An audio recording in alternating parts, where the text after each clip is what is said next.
Yeah, I work for non-governmental organizations, and so I get contracts, and then you get unemployment insurance, and so the income assistance, once or twice just sort of filled in a gap for 90 days. But then the jobs went away. A few governments ago, they stopped providing grants, and just the nature of the federal government programs changed, and so I have been unemployed for 12 years in the competitive workforce. And because of, and I'm, as menial as it is, I'm near the higher rate, because I'm a person with long-term disability, had a brain injury when I was a young person, and so, thus qualified for long-term, disability thing. But because I never worked enough in the competitive employment market, didn't realize about paying into Canada pension plans and such, that a lot of these non-governmental organizations, because your hours or your wages are such that it doesn't fall in the Peru of having to pay into Canada pension. So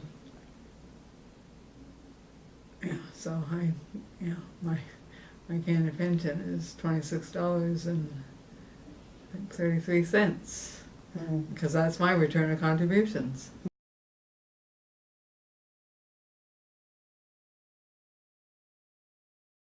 Things that should be basic needs are not covered anymore, and so poverty is a growth industry. That there are people who are very well paid to provide for the poor. You've got the food bank is so proud of how many millions they make from their donations of food and cash, and how many people they're serving. They now have fleets of big trucks that go around every day and pick up the food that, from grocery stores and from people, the churches, and the fact that, you go to the food bank, depending on what food bank it is, you're not going to get nutritional food, because, if I slapped anybody, I would slap somebody when they're so proud of the food bank, when they have competitions with big business for the cheesy challenge, and try and see how many boxes of Kraft Dinner Dalhousie University, St. Mary's University, the Mount could donate, because there's no food value there. But that's the kind of things that people are expected to take with them,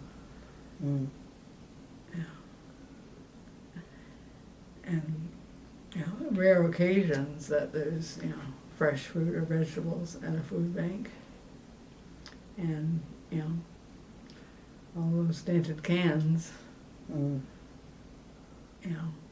don't have. If you don't know how to cook from a can, you got rinse out all that salt and sugar. It's not doing anything for people.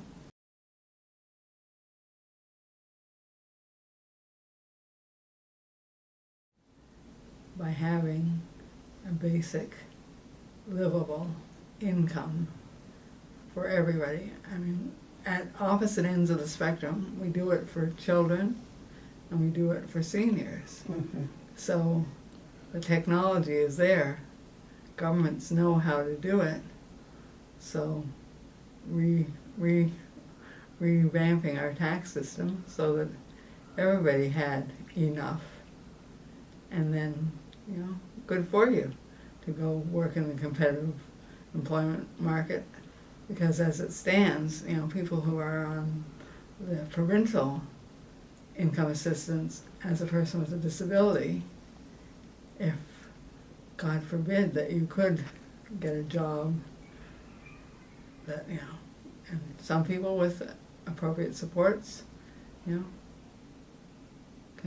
do great things. But once you got that job, the other benefits that went with the income assistance, the Medicare and transportation, different things, home care, stuff like that, is gone. So, people have to think long and hard, and if the job isn't going to be something that's going to pay a very competitive wage till you're 65 years old, folks don't move out of the system. Situation. Well, folks would have, an independence that they, choose where they were going to live, and, they'd budget accordingly and decide, what grocery stores they're going to, how often. And I think it would also provide that folks would have, some discretionary spending, so that, you could stand in the lineup on the night that Neptune has a pay what you may, and feel as proud as the millionaire from Chainwalk Drive, who's in that lineup too.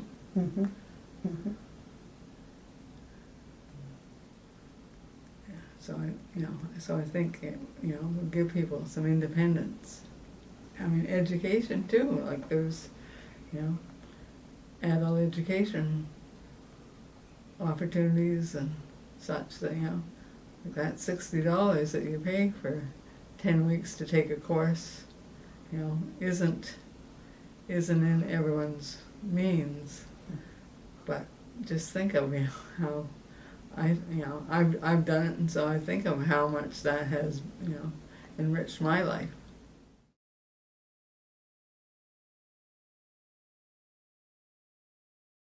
But I had gone to the art college and was working in the art scene here, and this particular day I knew where there was $360,000 available in a grant, whatever, and the people that I would have had to do the applications with or whatever, weren't busy. The restaurant that I wanted to go to wasn't open yet, and I was just in a snit. And so I was walking on Argyle Street, and I went down to the parade square, and a man that, could have been my father's age, 60s-ish at the time, was looking in all the little garbage cans, and he found a 360-gram bag that had potato chips in it, and he ate the rest of the crumbs and licked the salt off the bag, and that was a slap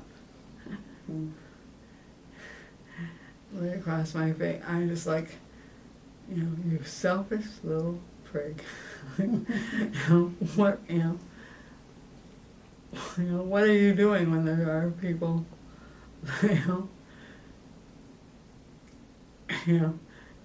can't be impatient because the restaurant they want to go to isn't open yet, kind of thing.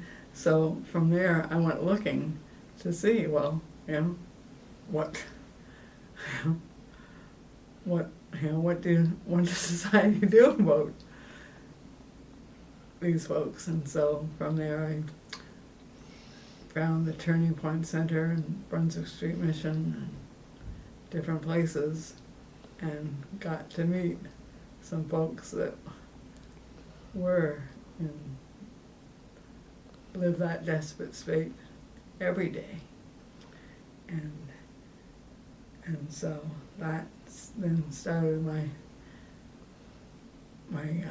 employment in working with non-governmental organizations that work with disadvantaged people. Mm-hmm. But anyway, so I ended up with a job at the work activity program that helped people who had been out of the workforce or never in the workforce because of whatever disadvantage they had, mental health, poverty, whatever, lack of formal education. Poverty is human-made, and so policy is the only way to change it. And so that's why I continue to be active, and of course, I'm well known to the local politicians and whatever, but they are so patronizing. Like, they are so happy that I'm out there talking about it, so they don't have to. Mm-hmm. I mean, like, they'll give me their background papers and things like that, but and so it's a matter of being a dog with a bone and not giving up.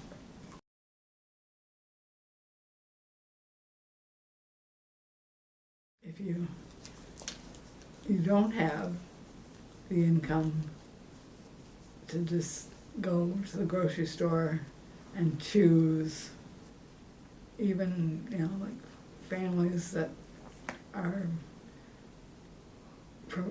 feeding their children the 88-cent Big 8 drinks, because milk is $5, and that 2 liters of milk will be gone in 2 meals.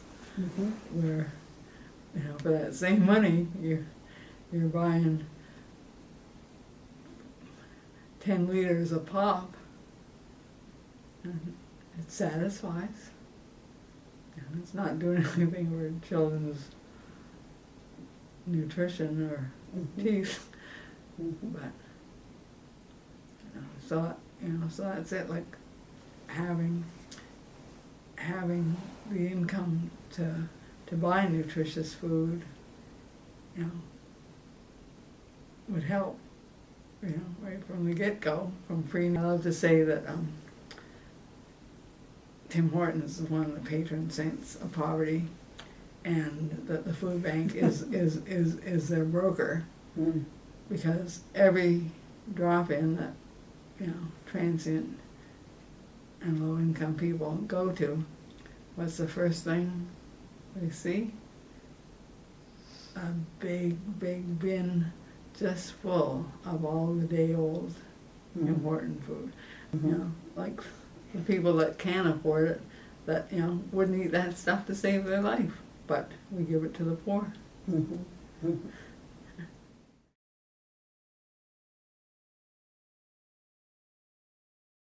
That that his transformation team, Mm-hmm. be more than just paper pushers. That that they don't say their job is done till the good programs have been implemented. Mm-hmm.